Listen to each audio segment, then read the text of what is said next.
మీ పక్కన ఇలాంటి లక్షణాలు ఉన్నవాళ్ళు ఉన్నారో లేదో ఒక్కసారి గమనించండి. అందులో నెంబర్ 1, ఎవరైనా మీతో స్పీడ్‌గా, ఫాస్ట్‌గా మాట్లాడుతూ ఉన్నారంటే వాళ్ళు ఏదో విషయాన్ని మీ దగ్గర దాచడానికి ప్రయత్నిస్తున్నారని అర్థం.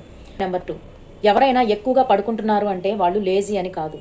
వాళ్ళు చెప్పుకోలేని బాధ ఏదో మనసులో భారంగా మోస్తున్నారు. ఆ బాధను తప్పించుకోవడానికి వాళ్ళు అలా పడుకుంటూ ఉంటారు.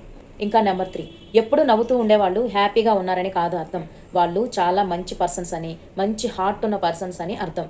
ఇంకా నెంబర్ 4, మీతో ఎవరైనా మాటి మాటికి గొడవ పడుతూ, ఆర్గ్యూ చేస్తూ, గొడవలు పెట్టుకుంటూ ఉన్నారనుకోండి, వాళ్లకు మీ మీద మీకంటే ఎక్కువ ప్రేమ ఉన్నదని అర్థం.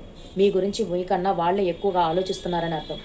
ఇంకా నెంబర్ 5, ఎవరితో కలవకుండా ఒంటరిగా డిస్టెన్స్ మెయింటైన్ చేస్తూ ఉంటారు. అలాంటి వాళ్ళు గతంలో చాలామంది చేతిలో మోసపోయి హార్ట్ బ్రేక్ అయిపోయి ఉంటుందని అర్థం.